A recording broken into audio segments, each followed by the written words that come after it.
여러분들의 인생을 살아오시면서 지금까지 가장 기억에 남는 만남은 어떠한 만남이셨습니까?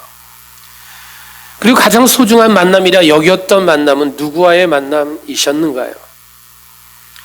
영향력을 준 만남은 누구와의 만남이었습니까?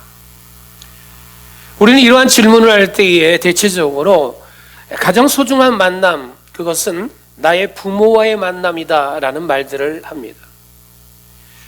그리고 이제 우리들이 성장하고 난 뒤에 우리들의 인생을 세워갈 때에 내 인생에 가장 큰 영향을 주는 만남은 배우자와의 만남이다라는 말들을 합니다.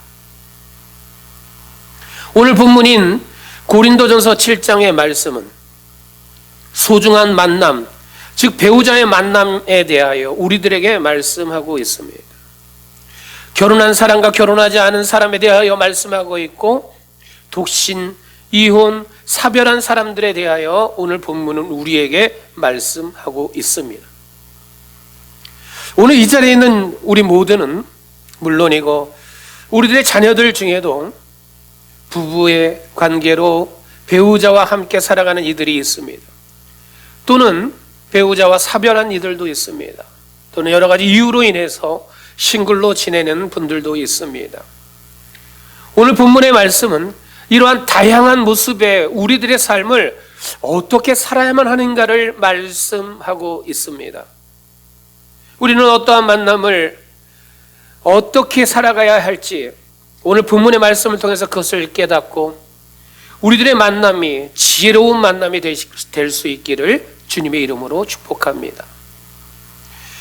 고린도전서 7장은 우리들에게 4가지의 말씀을 권고하고 있습니다. 1절부터 5절 그리고 9절의 말씀을 보면 부부에게 권고해야 하는 말씀입니다. 10절과 11절 그리고 15절의 말씀을 보면 이혼에 관한 권고의 말씀입니다. 12절과 17절부터 39절까지의 말씀을 보면 혼인하는 이들 또는 재혼하는 이들에 대한 말씀입니다. 또 마지막으로 7절과 8절 그리고 32절부터 40절까지의 말씀을 보면 싱글로 지내는 이들에 대한 권고의 말씀이 기록되어져 있습니다. 오늘 우리는 본문이 우리에게 주는 첫 번째 권고의 말씀을 볼 수가 있는데, 화면을 보시면 함께 읽어보겠습니다. 부부에게 주시는 권고의 말씀입니다. 여호와 하나님이 이르시되 사람이 혼자 사는 것이 좋지 아니하니 내가 그를 위하여 돕는 배필을 지으리라 하시니라. 창세기 2장 18절의 이 말씀은 하나님께서 아담을 창조하시고 나서 그 아담을 위해서 돕는 배필을 아담을 위하여 창조해 주시겠다라고 말씀하여 주십니다. 하나님께서 하신 이 창세기 2장 18절의 말씀은 결혼과 배우자와 부부에 있어서 기원이 되는 성경 구절입니다. 성경적인 맥락을 보면은 부부 그리고 가정, 이것은 사람이 사람의 계획에 의해서 만들어내는 것이 아니라 하나님의 계획하신 가운데 이루어지는 것이고, 남편은 아내를 위해서, 아내는 남편을 위해서 서로 돕는 관계로 하나님께서 창조하여 주셨다라고 하는 것이 창세기 2장 18절의 말씀입니다. 그런데 이렇게 서로를 위해서 돕고 협력하는 관계가 되어야 함에도 불구하고 그것이 잘 안 되는 이들이 참 많습니다. 오늘 본문은 우리에게 서로를 돕는 배필이 되라 라고 말씀하면서 2가지를 우리 가운데 말씀해 주고 있습니다. 첫 번째로는 부부는 서로에게 의무를 다해야 합니다. 고린도전서 7장 3절 말씀을 보면 남편은 그 아내에 대한 의무를 다하고 아내도 그 남편에게 그렇게 할지라. 남편은 아내에게, 아내는 남편에게 그렇게 서로에게 지켜야 될 의무 잘 감당해야 한다라는 말씀입니다. 그렇다면 남편이 아내를 위해서 지켜야 될 의무가 무엇이 있겠습니까? 성경은 우리에게 이러한 것을 말씀하고 있습니다. 에베소서 5장 25절의 말씀을 보면 남편이 아내를 사랑할 때에 예수 그리스도께서 교회를 사랑하시고 교회를 위해서 자기 자신을 주신 것처럼 그렇게 남편은 아내를 사랑해야 한다라고 말씀하고 있습니다. 두 번째로는 골로새서 3장 19절의 말씀을 보면은 남편들아 아내를 괴롭게 하지 말라라고 말씀하고 있습니다. 남자 성도들 큰일 났죠. 에베소서 5장 28절과 29절의 말씀을 보면 또 이렇게 말씀합니다. 자기 몸처럼 아내를 사랑하라. 베드로전서 3장 7절은 또 이렇게 말씀합니다. 아내를 생명의 은혜를 유업으로 함께 받을 자로 귀하게 여길지어다 라고 말씀하고 있습니다. 남편들, 그런데 오늘 우리만 그래야 되는가 라고 생각할 수 있죠. 그런데 성경은 공평하십니다. 하나님의 말씀 가운데 아내가 남편을 위해서 지켜야 될 의무에 대해서도 말씀하고 있습니다. 골로새서 3장 18절, 에베소서 5장 22절과 24절의 말씀을 보면은 아내들은 남편에게 순종하고 존경하기를 주님께 하듯 하라라고 말씀하고 있습니다. 또한 잠언 14장 1절 말씀을 보면은 아내들은 자기의 가정 집을 세우되 자기의 손으로 하라라고 말씀하고 있습니다. 잠언 31장 10절에서 12절의 말씀을 보면은 아내들에게 정숙할 것이며 선한 삶을 살 것이라 말씀하고 있습니다. 또한 디도서 2장 4절 말씀을 보면은 아내들은 남편을 사랑하고 자녀들을 사랑하라 이렇게 말씀하고 있습니다. 여러분, 이처럼 남편이 아내에게, 아내가 남편에게 지켜야 할 그 의무를 다 한다면 여러분은 어떠한 그 부부의 관계들이 힘들고 어렵겠습니까? 내가 해야 될 의무를 하지 않고 내가 받고자 하는 권리만 생각하니까 부부의 관계가 힘들고 어렵게 되는 것 아니겠습니까? 또 한 가지를 성경은 우리에게 말씀합니다. 자기 몸을 자신이 주장해서는 안 됩니다. 오늘 본문 4절의 말씀을 보면은 아내는 자기 몸을 주장하지 못하고 오직 그 남편이 하며 남편도 그와 같이 자기 몸을 주장하지 못하고 오직 그 아내가 하나니. 여러분, 이 구절은 남편의 몸은 아내의 것이고 아내의 몸은 남편의 것이다 라는 말씀입니다. 남편과 아내는 결혼을 하게 되면 자신의 몸이 배우자의 소유에 있다라고 하는 것을 의미합니다. 그러기에 내 몸을 내가 나를 위해서 내가 아끼고 내 마음대로 사용하는 그것이 아니라 배우자를 위하여 나의 몸을 아끼는 겁니다. 배우자를 위하여 헌신하고 소중하게 여기는 것을 말씀합니다. 내 욕심대로 내 몸뚱이니까 내 마음대로 하겠다라고 하는 생각과 그러한 행동은 버려야 됩니다. 그래서 오늘 우리는 이러한 실천도 필요합니다. 우리는 내가 질병으로 인해서 병원에 가서 수술을 하거나 치료를 받을 때에도 내 마음대로 내가 원하는 대로 치료하고 수술을 받거나 하는 것이 아니라 배우자에게 상의하고 함께 그 의논을 하고 허락을 받아야 되는 거예요. 왜요? 내 몸은 나의 것이 아니라 배우자를 통해서 함께 나눠야 되는 그러한 내 몸이기 때문에 그렇습니다.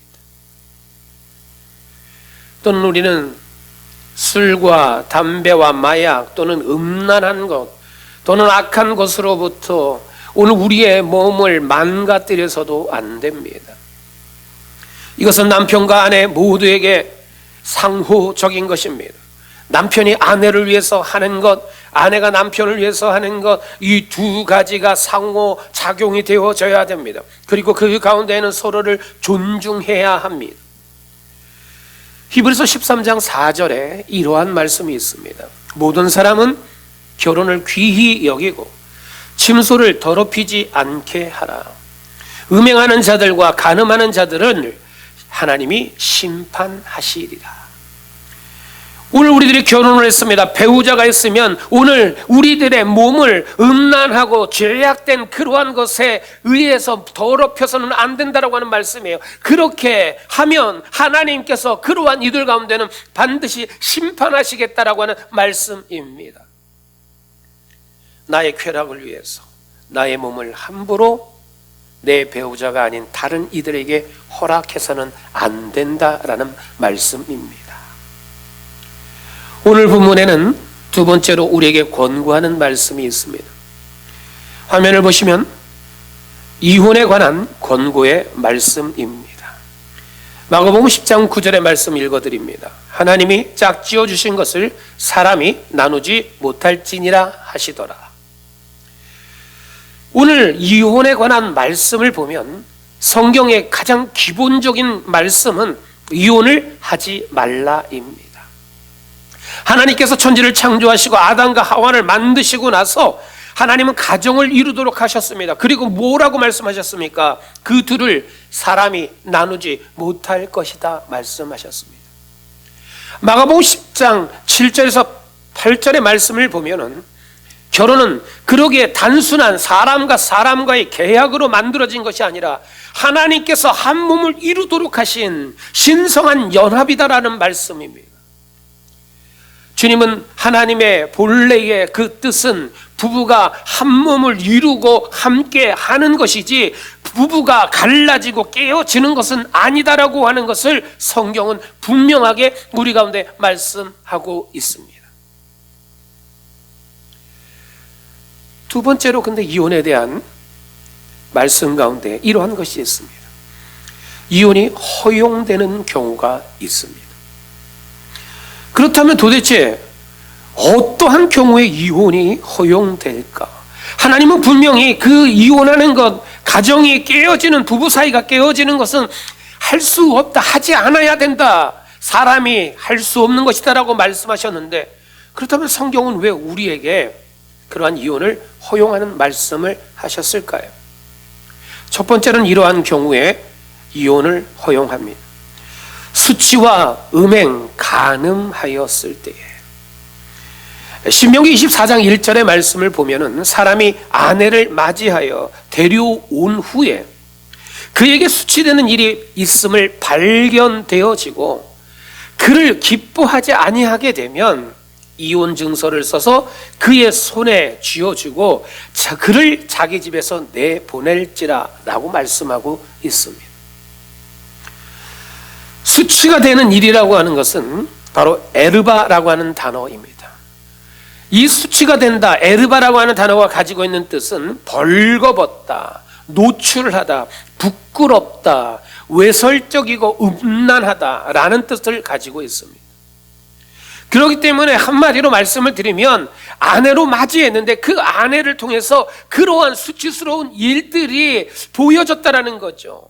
불륜과 도덕적인 타락과 그러한 음행의 모습들이, 수치스러운 것들이 드러나게 되었는데 그것에 의해서 이 남편이 그것을 수치스러운 그러한 일이 있음에도 불구하고 기꺼이 그것을 참아내고 그것을 이해해주고 받아들여주면 되지만 그 수치스러운 일이 드러났을 때 그것을 참아주지 못하고 그것을 받아들일 수 없고 그것이 나에게 기쁨이 되지 않고 나의 마음을, 그 관계를 점점 더 힘들게 한다면 그때는 이혼 증서를 써 주어라. 그때는 이혼을 할 수 있다. 성경은 말씀하고 있습니다. 두 번째로는 믿지 않는 자가 갈라지자 원할 때에 그때는 이혼을 할 수 있다. 성경은 우리 가운데 그것을 말씀합니다. 오늘 본문 고린도전서 7장 15절의 말씀입니다. 혹 믿지 아니하는 자가 갈리거든 갈리게 하라. 여러분, 믿지 않는 배우자가 원할 때에, 믿지 않는 자가 우리가 그냥 여기서 끝내자라고 할 때에 그 이혼은 허용될 수 있다라고 하는 것이 오늘 본문 15절의 말씀입니다. 배우자가 성도인 아내에게 믿는다는 그 이유 하나로, 나는 네가 믿는다라고 하는 것, 네가 예수 그리스도를 믿는다, 네가 교회에 나간다, 네가 신앙생활을 한다, 나는 도대체 그것을 이해할 수 없고 받아들일 수 없다, 그래서 나는 너와 헤어져야겠다. 믿지 않는 자가 그렇게 믿음에 대해서 오늘 우리들 가운데 갈리자, 끝내자, 이혼하자라고 할 경우에는 오늘 본문에서는 그럴 때는 그것을 허용할 수 있다 말씀합니다. 믿는 자는 바로 이러한 상황 가운데 오늘 본문에 보니까 형제나 자매나 이러한 일로 인해서 구애될 것이 없다라고 말씀합니다. 여러분, 믿는 사람이 이혼을 당하게 되었을 때에 오늘 그러한 일로 인해서 결혼이라고 하는 그 관계에 의해 묶여져 있는 그것 때문에 불필요하게 죄책감에 빠질 이유 없다라는 의미입니다. 이혼이라고 하는 것이 허용되는 그러한 상황들이 있다라고 하는 것을 성경이 우리 가운데 말씀하고 있습니다. 그러한 경우에 이혼할 때에는 그러한 이혼한 사람들에게도 새로운 삶을 살아갈 수 있다라는 것을 오늘 성경은 우리 가운데 시사하고 있습니다. 세 번째로 또 이혼이 허용되어질 때는 어떠한 때인가? 폭력과 완악함으로 대할 때입니다.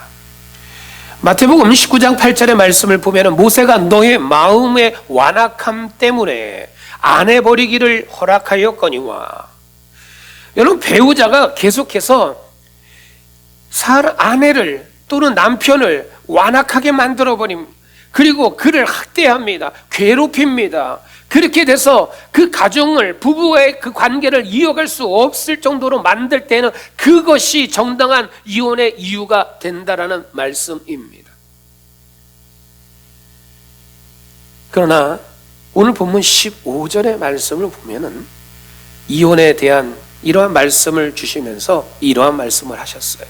그러나 하나님은 화평 중에서 너희를 부르셨느니라.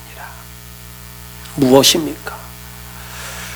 힘들고 어렵지만 그러나 결혼이 유지될 수 있도록 너희들이 최선을 다하되 노력하되 그래도 안 되고 힘들고 어렵고 갈등과 끝없는 불화 가운데 그리고 끝없는 신앙과 믿음을 위협당하는 그러한 상황 가운데 있다면 그때는 이혼을 해도 허용되어진다. 오늘 성경이 우리들에게 주는 말씀입니다. 그러기에 이러한 이유들로 인해 이혼을 당한 사람들, 즉 배우자로 인해서 수치를 당하고 완악한 마음에 완악한 그러한 행동으로 인해서 화평이 다 깨어져 버리고 고통 가운데 있는 사람들이 이혼했을 때에 성경에 근거하여 그러한 상황 가운데 이혼한 이들에 의해서 여러분, 우리들은 그들 가운데에 정죄해서는 안 됩니다. 성경도 분명히 말씀하고 있기 때문에 그렇습니다. 이혼을 허락하는 경우를 성경을 오늘 우리들 가운데 세 가지를 말씀하고 있습니다. 성경에는 내가 나 마음에 들지 않아서 너랑 내가 안 맞아서 이혼하겠다 허용하지 않았습니다. 돈이 있고 없어 이것도 이혼의 사유가 되지 않습니다. 단순한 성격의 차이로 인해서 이혼 사유가 되지 않습니다. 질병에 있어서 또는 자녀들에 대한 교육 문제의 차이점 때문에 또는 결혼을 했는데 배우자의 그 양가 부모들 또는 친지 그러한 이들의 그 관계가 얽히고 설켜 있는 그러한 상황들이 너무나 힘들고 어려워서 여러분, 그러나 이러한 것들에 의해서 이혼할 수 있다? 성경은 그렇게 말씀하지 않습니다. 오늘 우리들의 가장 중요한 기본이 있습니다. 구약에 있어서의 이혼에 대한 그러한 말씀은요, 인간의 죄성으로 인해서 만들어진 그러한 현실의 고난과 그 아픔 가운데에서 하나님께서 그것을 보시고 고려하시고 허용하여 주신 것이지 하나님의 그 본래의 뜻은 아니다라는 말씀입니다.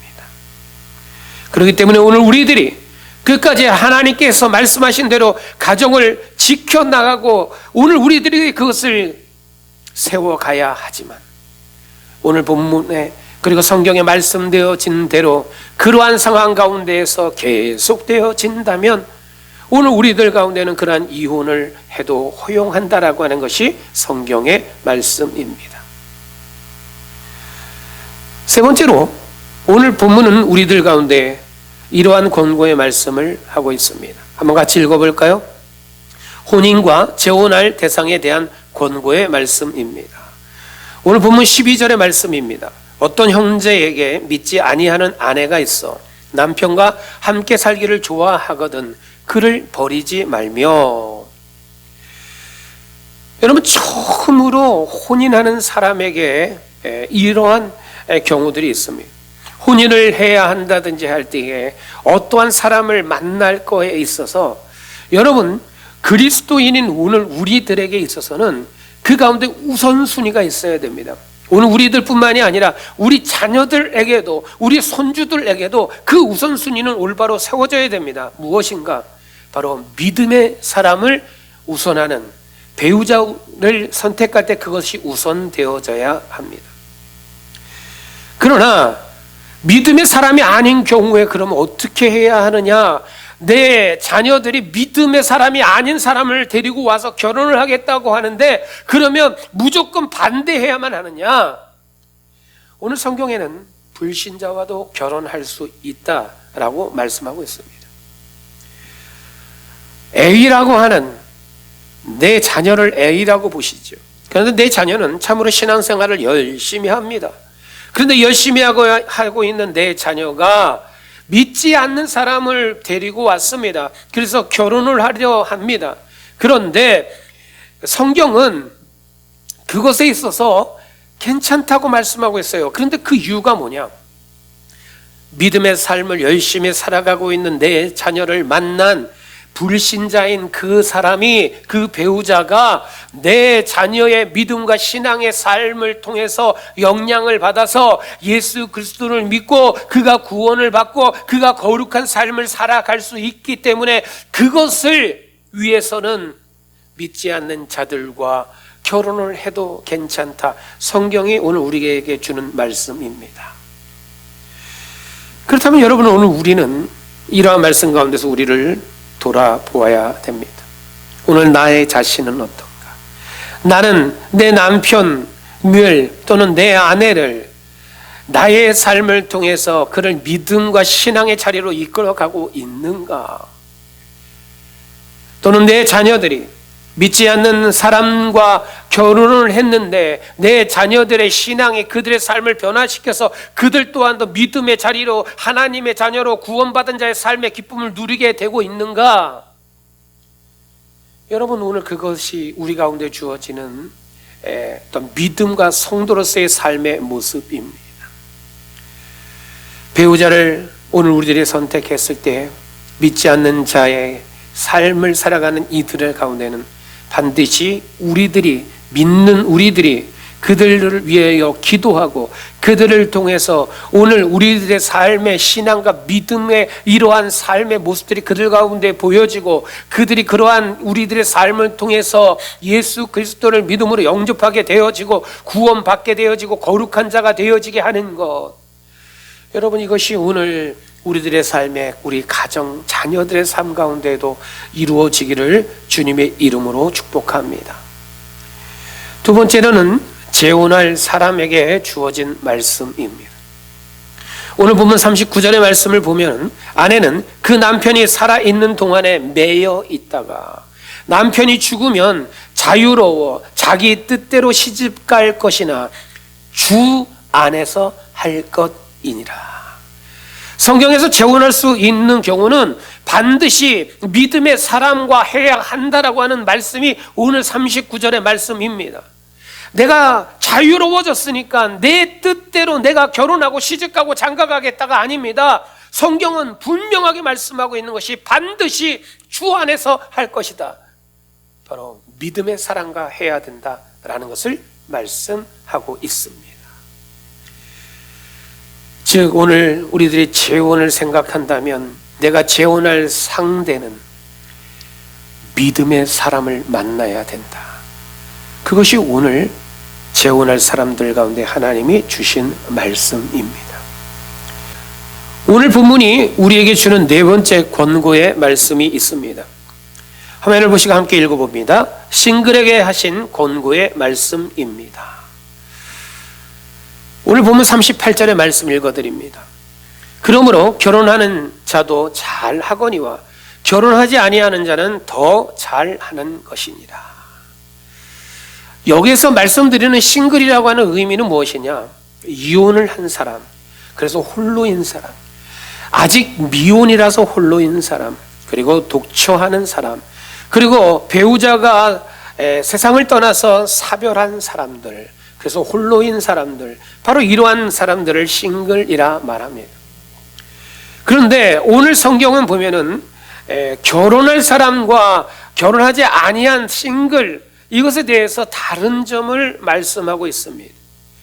화면을 함께 보시면 결혼한 사람은 두 가지의 것을 우리 가운데에 요구되어지고 있습니다. 바로 이것입니다. 주를 기쁘시게 하고 주를 섬기는 것, 그리고 또 한 가지는 뭡니까? 남편과 또한 아내를 기쁘게 해야 하는 것. 그런데 싱글인 사람은 무엇만 있습니까? 주를 기쁘시게 하고 주를 섬기는 것. 무엇이 다릅니까?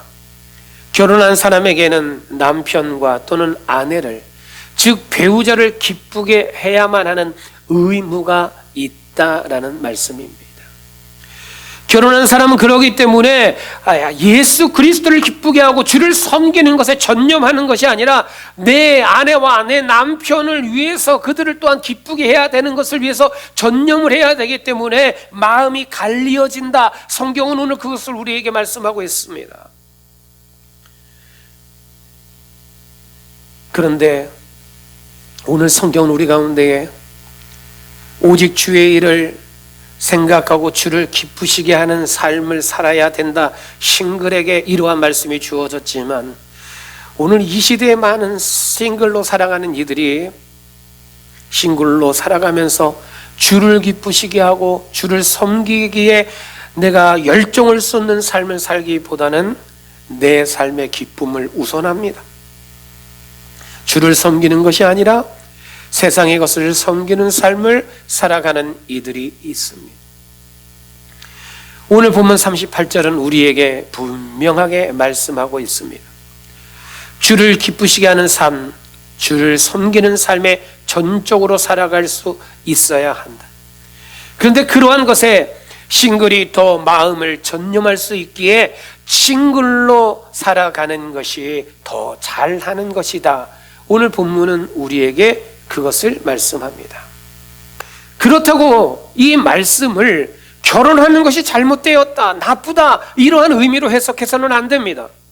결혼이 나쁘다라고 하는 것이 아니라 결혼이 가져오는 것에 있어서의 현실적인 책임을 강조하고 우리가 배우자에게 감당해야 될 의무를 강조하고 가르쳐주는 말씀입니다.